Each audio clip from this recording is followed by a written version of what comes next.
ಪ್ರಣಮತಿ, ನನಗೆ ಜೀವನದಲ್ಲಿ ಸಿನಿಮಾದಲ್ಲಿ ಪ್ರಮುಖ ಪಾತ್ರಗಳು ಅಂತ ಅಂದ್ಬಿಟ್ಟು ನಿಮಗೆ ಕಾಣಿಸುವಂಥದ್ದು ಯಾವ್ಯಾವ? ಮೊದಲನೇದಾಗಿ ಅವನೇ ನನ್ನ ಗಂಡನೇ ಹೇಳ್ಬೋದೇನೋ ಸರ್. ಯಾಕೆಂದ್ರೆ ಟೈಟಲ್ ನಲ್ಲೇ ಗಂಡ ಅಂತಿದೆ. ನಾನು ಮಾಡಿರೋ ಪಾತ್ರನೂ ಗಂಡನ ಪಾತ್ರನೇ. ಪ್ರಭಾಕರ್ ಅವರು ಮತ್ತೆ ಉಮೇಶ್ ಅವರು ನಮ್ಮ ಅಶೋಕ ಲಾಬಿಲ್ನಲ್ಲಿ ಕುಳಿತಿದ್ರು. ಸುಮೇಶ್ ಅವರು ಹೇಳಿದ್ರು, ಈ ತರ ಒಂದು ಪಾತ್ರ ಇದೆ, ಹಂಸಲೇಖ ಅವರು ನಿಮ್ಮನ್ನ ಇದ್ ಮಾಡಿದ್ದಾರೆ, ನೀವು ಆ ಪಾತ್ರ ಮಾಡಿದ್ರೆ ಚೆನ್ನಾಗಿರುತ್ತೆ ಅಂತ ಮೆನ್ಷನ್ ಮಾಡಿದಾರೆ ನಮ್ಗೆ, ಖಂಡಿತ ನೀವು ಮಾಡಬೇಕು ಅಂತ ಹೇಳಿದ್ರು. ಡೇಟ್ಸ್ ಎಲ್ಲ ಕೊಡ್ತೀರಾ ಹೇಗೆ ಏನು ಅಂತೆಲ್ಲ ಕೇಳಿದ್ರು. ಆಯ್ತು, ಎಲ್ಲ ಕೊಡ್ತೀನಿ ಅಂದೆ. ಎಷ್ಟೊತ್ತಿಗೆ ಬರ್ತೀರಾ ಶೂಟಿಂಗ್ಗೆ ಅಂದ್ರು. ನೀವು ಎಷ್ಟೊತ್ತಿಗೆ ಹೇಳಿದ್ರು ಸೆಟಲ್ ಇರ್ತೀನಿ ಅಂದೆ. ಬೆಳಿಗ್ಗೆ ಕೆಲಸ ಮಾಡ್ತಿದ್ದೀನಿ. ಅಶೋಕ್ ಹೋಟ್ಲೆ ಇದೆ. ಅಶೋಕ್ ಹೋಟ್ಲಲ್ಲಿ ಅವ್ರು ನಾನು ಮೀಟ್ ಮಾಡಿ ಕೇಳಿದ್ದು. ಬಟ್ ಹಂಸಲೇಖ ಅವರು ನನ್ನ ಇದನ್ನ ಮನ್ಸಿಗೆ ತಗೊಂಡಿದ್ದು ಮಡ್ರಾಸ್ನಲ್ಲಿ. ಬಾಲು ಮಹೇಂದ್ರ ಅವರ ಚಿತ್ರ ಎಲ್ಲ ಮಾಡ್ತಾ ಇದ್ದೆ. ಅದೆಲ್ಲ ಹೇಗೋ ಮಲಯಾಳಂ ಎಲ್ಲ ನೋಡಿದ್ದಾರೆ, ಅದರಲ್ಲಿ ನಾನು ಎದ್ದು ಕಾಣ್ತೀನಿ. ಸೊ ಅದು ಪ್ರಮುಖ ಪಾತ್ರ ಅಂತಲೇ ಹೇಳ್ಬೋದು, ಮಲಯಾಳಂ ಅದು. ಬಾಲು ಮಹೇಂದ್ರ ಅವ್ರದ್ದು. ಸರಿ ಆಯ್ತು ಅಂತಂದೆ. ಆಮೇಲೆ ಹೇಳ್ತಾ ಇದ್ದಾರೆ, ಸುಧಾರಾಣಿ ಅವ್ರ ಗಂಡ ಅಂತ. ಸುಧಾರಾಣಿ ಅವ್ರ ಗಂಡನ ಪಾತ್ರ ಕಾಶಿನಾಥ್ ಅಲ್ವಾ ಸರ್? ನಾನದು ನೀವ್ಯಾಕ್ರಿ ತಲೆ ಕೆಡಿಸ್ಕೊಂತೀರಾ? ಕತೆ ಬಗ್ಗೆ ನೀವು ತಲೆ ಕೆಡಿಸ್ಕೋಬೇಡಿ. ಆ ಸಮಯದಲ್ಲಿ ಏನ್ ಬೇಕೋ ಅಷ್ಟು ನಾವು ನಿಮ್ಗೆ ಹೇಳ್ತೀವಿ. ಇಲ್ಲಿ ನಾವು ಕತೆ ಹೇಳೋಷ್ಟು ಪುರ್ಸೊತ್ತಿಲ್ಲ, ಅದಕ್ಕೂ ಬಂದಿಲ್ಲ. ನೀವೇನ್ ಬೇಕಾದ್ರೂ ಮಾಡ್ತೀರಾ ಅನ್ನೋ ಗ್ಯಾರಂಟಿ ನಮ್ಗಿದೆ. ಇಬ್ರುನು, ಪ್ರಭಾಕರು ಇಬ್ರು ಹೇಳೋರು. ಇಬ್ರು ಒಂದೇ ಇದ್ರಲ್ಲೇ ಇದ್ದು, ಒಂದೇ ವಾಕ್ಯಗಳೇ ಇದ್ದಿದ್ದು ಇಬ್ರು ಮೈಂಡಲ್ಲೂ. ಅದಲ್ಲದೆ ಇವರು ಹಂಸಲೇಖ ಅವರು ನಿಮ್ಮನ್ನೇ ಆಯ್ಕೆ ಮಾಡ್ಬಿಟ್ಟಿದ್ದಾರೆ ಅವರು ಮನಸ್ಸಿನಲ್ಲಿ. ಇದುವರೆಗೂ ಎಷ್ಟೋ ಜನ ನೋಡಿದ್ವಿ, ಯಾಕೋ ಅದೇನೋ ಎಲ್ಲೂ ಸರೋಗ್ತಾ ಇರಲಿಲ್ಲ. ಎಲ್ಲರೂ ಕಾಶಿನಾಥ್ ಅವ್ರ ಪಾತ್ರ ಆದ್ರೆ ನಾವು ಮಾಡ್ತೀವಿ, ಈ ಪಾತ್ರ ಮಾಡಲ್ಲ ಅಂತಿದ್ರು. ಎಲ್ಲ ಹೆಸರುವಾಸಿ ನಟಿಗಳು, ನಮ್ಗೆ ಆ ಪಾತ್ರ ಕೊಡಿ, ಈ ಪಾತ್ರ ಬೇಡ ಅಂತ ಇದ್ರು. ಯಾಕೆಂದ್ರೆ ಇದು ಡಿ ಗ್ಲಾಮರೈಸ್ಡ್ ರೋಲ್ ಅಲ್ಲ, ಅದಕ್ಕೋಸ್ಕರ. ಆಮೇಲೆ ಮಲ್ಗೆ ಇರೋದು ಯಾವಲ್ಲೂ, ಏನು ಎದ್ದು ಓಡಾಡೋ ಪಾತ್ರ ಅಲ್ಲ ಅದು. ಅವ್ರು ಹೇಳಿದಾರಂತೆ, ಅದನ್ನೇ ಉದಾಹರಣೆ ಕೊಟ್ಟು ಹೇಳಿದ್ದಾರೆ ಹಂಸಲೇಖ ಅವರು. ಈ ಪಾತ್ರ ಏನ್ ಡ್ಯಾನ್ಸ್ ಮಾಡಲ್ಲ, ಫೈಟ್ ಮಾಡಲ್ಲ, ಇಲ್ಲ ಎದ್ದು ಓಡಾಡಲ್ಲ, ಏನಿಲ್ಲ, ಮಲಗೇ ಇರೋದೇ ತಾನೆ. 24 ಗಂಟೆನೂ ಮಲಗಿರೋದೇ ಕೆಲಸ.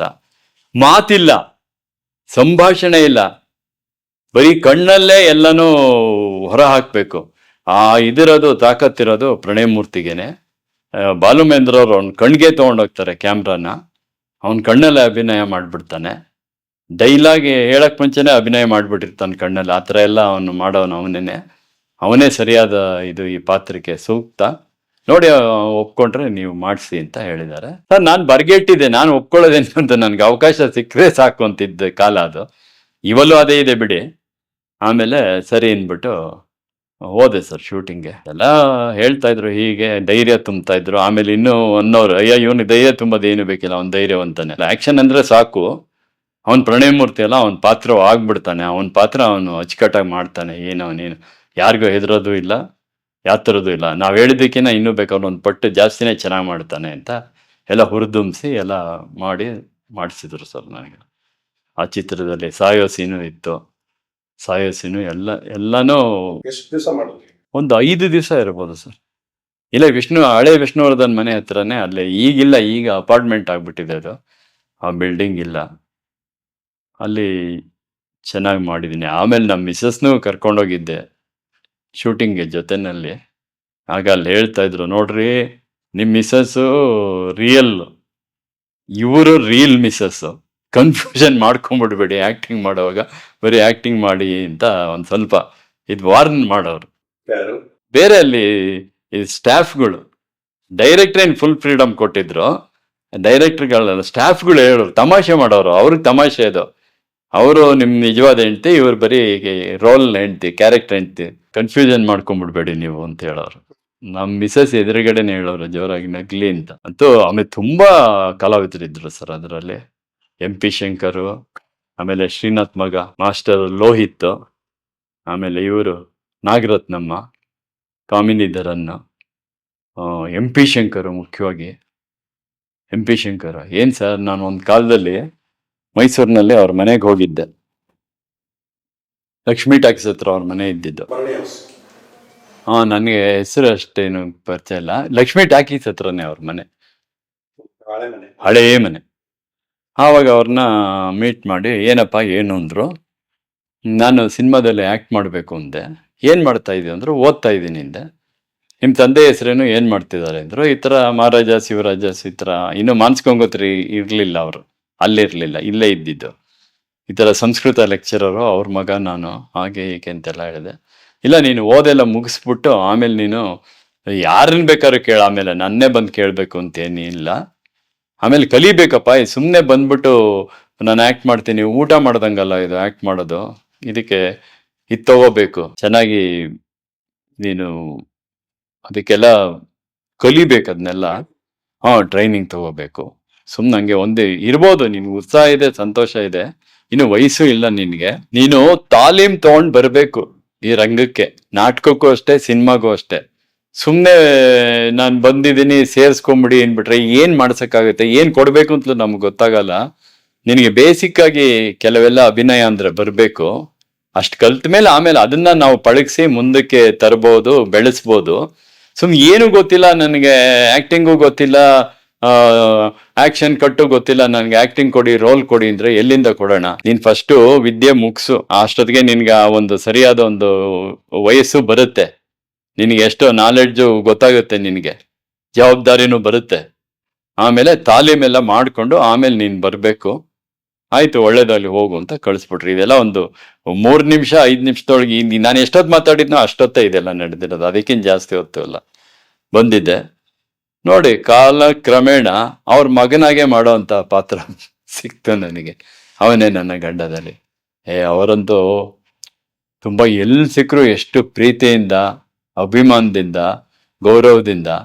ಒಂದು ರಾಜ್ಯೋತ್ಸವಕ್ಕೆ ಬಂದಿದ್ರು MP ಶಂಕರ್ ಅವರು, ಎಲ್ಲರೂ ಮೀಟ್ ಆಗ್ತೀವಲ್ಲ ನವೆಂಬರ್ 1 ಇದು. ಆವಾಗ ಅಂಬರೀಷ್ ಅವರು ಇದಾಗಿದ್ದು, ಮುಖ್ಯವಾಗಿದ್ದವರು. ಅವ್ರು ಬಂದಿರಲಿಲ್ಲ ಅವತ್ತು. ಸರಿ, ಆಮೇಲೆ ಇವ್ರು ಹೋಗ್ತಿರೋವಾಗ ದೂರದಲ್ಲಿ ನೋಡ್ಬಿಟ್ಟು ಅಲ್ಲೇ ಇರುನ್ಬಿಟ್ಟು ನಡ್ಕೊಂಡು ಬಂದು ಬೆನ್ಮುಟ್ಟಿ ಪ್ರೀತಿಯಿಂದ ತಲೆ ಸವರಿ ಹೋದ್ರು ಸರ್. ಅದೇ ಲಾಸ್ಟ್. ಅದಾದ್ಮೇಲೆ ನಾನು ಮತ್ತೆ ಅವ್ರನ್ನ ನೋಡ್ಲಿಲ್ಲ. ಮನೆಗೂ ಕರೆದ್ರು, ಬೇಕಾದ ಸತಿ ಕರೆದ್ರು. ಗೊತ್ತು ಇತ್ತು, ವಿಷಯನೂ ಗೊತ್ತಿತ್ತು.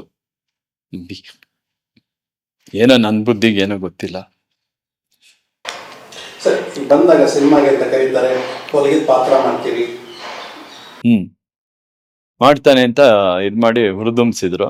ಎಷ್ಟು ಕೊಟ್ಟು ಸಂಭಾವನೆ ಅಂತ ತಗೊಂಡಿದ್ದೆ ಯಾವಾಗ? ಈ ಸಿನಿಮಾಗೆ ಎಷ್ಟು ಕೊಟ್ಟು?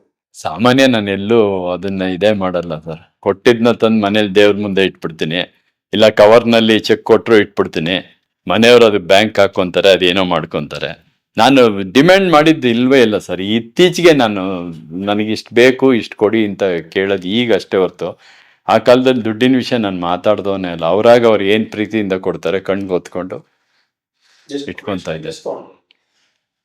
ಇವತ್ತು ಎಷ್ಟು? ಇವತ್ತು ಎಷ್ಟಂದ್ರೆ ಎಲ್ಲ ಹತ್ತತ್ರ 1 ಲಕ್ಷ ಸರ್. 1 ಲಕ್ಷಕ್ಕೆ ಒಂದೊಂದು ಸಿನಿಮಾಗೆ ಕೊಟ್ಟಿದ್ದಾರೆ. ಅವನೇ ಶ್ರೀಮನ್ನಾರಾಯಣ ಬಿಗ್ ಅಮೌಂಟು, ನಿರುತ್ತರ, ಅಪೂರ್ವ ಕಾಸರವಳ್ಳಿ ಅವ್ರದ್ದು, ಭಾವನಾ ರಾಮಣ್ಣ ಅವರೆಲ್ಲ ಆ್ಯಕ್ಟ್ ಮಾಡಿದಾರಲ್ಲ. ಆಮೇಲೆ ಕಿರಣ್ ಶ್ರೀನಿವಾಸ್ ಬಾಂಬೆ, ನಮ್ಮೋನೇನೆ ಬಾಂಬೆಗೆ ಹೋಗಿ ಹಿಂದಿ ಫಿಲಮ್ಸ್ ಎಲ್ಲ ಮಾಡ್ತಾ ಇದ್ದ. ಅದರಲ್ಲೂ ಅಷ್ಟೇ ಹತ್ತತ್ರ ಲಕ್ಷನೇ. ಲಕ್ಷ ಕಂಪ್ಲೀಟಾಗಿ ರೌಂಡ್ ಫಿಗರ್ ಆಗಿ ಲಕ್ಷ ಆಗಲಿಲ್ಲ, ಕೊಟ್ಟಿದ್ದಾರೆ ಸರ್. ಹಂಗೆ ಕೆಲವು ಸಿನಿಮಾಗಳು ಕೊಟ್ಟಿದ್ದಾರೆ ಈಚೆಗೆ. ಜಾಸ್ತಿ ಕಾಸು ಅಂದ್ರೆ ಅವಾಗ 1000 ರೂಪಾಯಿಗೂ ಬೆಲೆ ಇದ್ದ ಕಾಲದಲ್ಲಿ ಅಣ್ಣವ್ರ ಫಿಲಮ್ಸ್ನಲ್ಲೆಲ್ಲ ಒಂದೇ ಒಂದು ದಿವಸ ಮಾಡಿದ್ರು ನಮ್ಮ ಡೈಲಾಗ್ ಬರಲಿ ಬರದೇ ಇರಲಿ ನಮಗೆ 1000 ರೂಪಾಯಿ ಗ್ಯಾರಂಟಿ ಇತ್ತು. ಅದು ಅವ್ರಿರೋ ತನಕ ಅಷ್ಟೇ ಇದ್ದಿದ್ದು. ಆಮೇಲೆ ಏನಾಯ್ತು ಅಂತ ನನಗೆ ಗೊತ್ತಿಲ್ಲ. ಆಮೇಲೆ ಯಾವುದೋ ನನಗೆ ಅಲ್ಲಿ ಅಷ್ಟು ಅವಕಾಶಗಳು ಸಿಗಲಿಲ್ಲ, ಸಿಕ್ಕೂ ಇಲ್ಲ. ಆಮೇಲೆ ಅನಂತ್ ನಾಗ್ ಅವರು ಅಷ್ಟೇ, ಅವ್ರದ್ದು ಒಲವೇ ಬದುಕಿನಲ್ಲಿ ಎಷ್ಟು ಅಂತ ಇದೆಯಾ ನೀವೆಷ್ಟು ಕೊಡ್ತಿರೋ? ಇಲ್ಲ, ನೀನು ಎಷ್ಟು ನಿನ್ನ ಎಕ್ಸಿಸ್ಟಿಂಗಿಂತ ಕಮ್ಮಿ ನಾವು ಕೊಡಬಾರ್ದು, ಅದಕ್ಕೋಸ್ಕರ ನೀನೇನು ತೊಗೊತಿದ್ಯಾ ಹೇಳು ಅಂತಂದ್ರು. ನಾನು ಇನ್ನೂ ಹೇಳ್ದೆ ಸುಮ್ಮನೆ ಇದ್ದೆ. 1000 ರೂಪಾಯಿ ಕೊಡ್ತೀವಿ ಆಯ್ತಾ ಅಂತ ಕೇಳಿದ್ರು. ಒಂದೇ ದಿವಸ ವರ್ಕ್ ಮಾಡಿದ್ದೆ ಒಲವೇ ಬದುಕಿನಲ್ಲಿ, ಇಲ್ಲೇ MG ರೋಡಲ್ಲಿ ಕ್ಯಾನೋಪಿ ರೆಸ್ಟೋರೆಂಟ್ ಏನೋ ಇದೆಯಲ್ಲ ಅಲ್ಲಿ. ಅವರು 1000 ರೂಪಾಯಿ ಕೊಟ್ಟರು. ಬಟ್ ಆ ಕಾಲಕ್ಕೆ ಆ 1000 ರೂಪಾಯಿ ಬಿಗ್ ಅಮೌಂಟೇ ಸರ್. ಕೋಟಿ ಗಿಟಿ ಎಲ್ಲ ಕೇಳೇ ಇರಲಿಲ್ಲ ಸಿನಿಮಾ ಅಂದರೆ. ಅದೆಷ್ಟು 10 ಲಕ್ಷ 15 ಲಕ್ಷ, ರಂಗನಾಯಕಿನೇ 23 ಲಕ್ಷ ಹೆವಿ ಬಡ್ಜೆಟ್ ಅಂತೆಲ್ಲ ಅಂತಾರಲ್ಲ ಸರ್. 30 ಲಕ್ಷ ಅಂತೆಲ್ಲ. ಹಾಂ, ಆ ಕಾಲಕ್ಕೆ ಕೋಟಿ ರಾಮ್ ಅವ್ರು ಬಂದ್ಮೇಲೆನೆ ಕೋಟಿ ಕಿವಿಗೆ ಬಿದ್ದಿದ್ದು ಜನಗಳಿಗೆ. ಕೋಟಿ ಅಂತಾನು ಒಂದು ಅಮೌಂಟ್ ಇದೆ ಅಂತ ಗೊತ್ತಾಗಿದ್ದು, ಅದು ಸಿನಿಮಾಗೆ. 3 ಲಕ್ಷಕ್ಕೆಲ್ಲ ಒಂದು ಪಿಕ್ಚರ್ ಮಾಡ್ಬಿಡೋರಲ್ಲ. 3 ಲಕ್ಷಕ್ಕೆ ಆರಾಮ್ಸೆ ಮಾಡ್ಬಿಡೋರು ಬ್ಲ್ಯಾಕ್ ಅಂಡ್ ವೈಟ್ ಪಿಕ್ಚರ್ ಒಂದ್ ಕಾಲಕ್ಕೆ. ಆಮೇಲೆ ದುಡ್ಡಿಗೂ ಹಾಗೆ ಬೆಲೆ ಇತ್ತು. ಹೇಳ್ತೀನಿ, 108 ರೂಪಾಯಿನಲ್ಲಿ ನಮ್ಮಪ್ಪ ಸಂಸಾರ ಮಾಡ್ತಿದ್ರು. ಹೆಂಡ್ತಿ 4 ಜನ ಗಂಡ್ ಮಕ್ಕಳನ್ನ ಸಾಕ್ತಾ ಇದ್ರು. ಏನು ತೊಂದರೆ ಇಲ್ಲದೆ ಅಂದ್ರೆ ಇನ್ನೇನ್ ಹೇಳಿದ್ರ. ಆದ್ರೆ ಅತಿ ಆಸೆ ಪಡಕ್ ಆಗ್ತಿರ್ಲಿಲ್ಲ ಅಷ್ಟೇ. ತುಂಬಾ ಶ್ರೀಮಂತಿಕೆಯಿಂದ ಏನ್ ದರ್ಬಾರ್ ನಡೆಸ್ಕೊಂಡು ಸಂಸಾರ ನಡೆಸಕ್ ಆಗ್ತಿರ್ಲಿಲ್ಲ. ತಕ್ಕ ಮಟ್ಟಿಗೆ ಎಷ್ಟು ಬೇಕೋ ಅಷ್ಟಿರೋದು. ಊಟ ಬಟ್ಟೆ ಅದಕ್ಕೆಲ್ಲ ಏನ್ ತೊಂದರೆ ಆಗ್ತಿರ್ಲಿಲ್ಲ.